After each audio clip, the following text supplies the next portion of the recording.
So back to that blockbuster concept, you have the opening, character development, conflict, climax, resolution. Beginning of the movie, there's a bunch of loops that are opened. By the end of the movie, all the loops are closed. Unless they're planning a sequel, then they want you to come back. Sitcoms do this all the time. Cliffhangers, they leave a loop open so your mind is like, I need this resolution. So you come back and watch the next episode. Your book needs to be more like the sitcom, where in Maggie's case, it opens the loop of your business is unprotected, but it never closes that loop for the reader. The only way to close that loop is for them to get in contact with her and go through a consultation and have a review of their company. Same thing, business that isn't maximizing their profit. You open that loop, and then at the end, people are like, wait, how do I fix this with my own business? They have to call you to get that consultation, to get that your piece, so they can actually close that loop. If they finish the book, even if they don't recognize it subconsciously, that loop is still open and something's going to gnaw at them. They're going to know what it is. They're not going to want to admit it, maybe.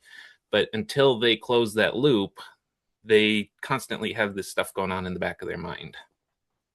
And so that's what, if you noticed in my presentation, I made it very obvious. We'll get to that in a moment. I'm opening those loops so you guys are waiting for that resolution. And then I closed it later. And then I opened a new one and I closed it later.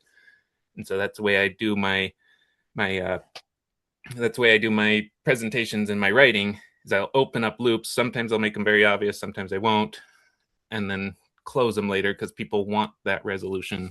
They have to keep reading until they get it. I love it. And uh, what I hear you saying is you have to educate people. And Kathy will point and laugh at me on this, but as I take it the next step further, is you have to give them a headache and sell them the aspirin. That and that adage has always been so real to me.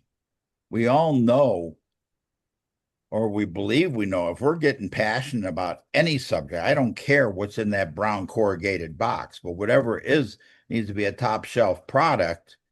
How do I educate people that what's in the box is going to take care of the needs that they have? But and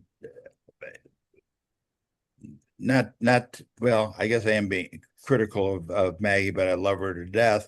Is she had said she was going to tell everybody how to fix it within her book, and I'm saying no. You have to identify the problems. You're not giving them the answers just because they bought a book. You have to have them come back and be in touch with you. Do you think that I'm correct in that analysis, or no, you can sell the product, give them the answers, and never talk to them again?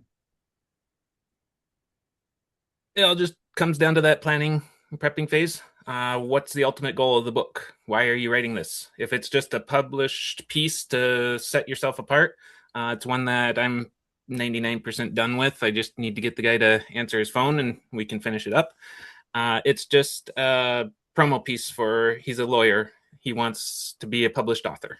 And so all he wants is people to read this book, to have his name on a book, update his Wikipedia page to say he's a published author, put that book in the front office of every front desk of every office he has. So people are walking in and be like, oh, I didn't know you wrote a book. He doesn't care if people read it. He doesn't care if people hire him as a lawyer because of it. He wants the promo piece that comes from it. So if that's all your goal is just notoriety and to establish more authority, then yeah, you don't need a strong call to action. You don't need to have somebody buy something from you later. But if you want to promote yourself or promote, Maggie wants them to become clients, she needs to open that loop and not close it. Okay. We're up against time. Are there any last minute burning questions? Scott, make sure you put your contact information in the chat. I did not see it. And maybe you already did so. I love this one because you're right. Those of us that are involved with Achieve, we all are being told we need to have a book. That's how the next step of visibility.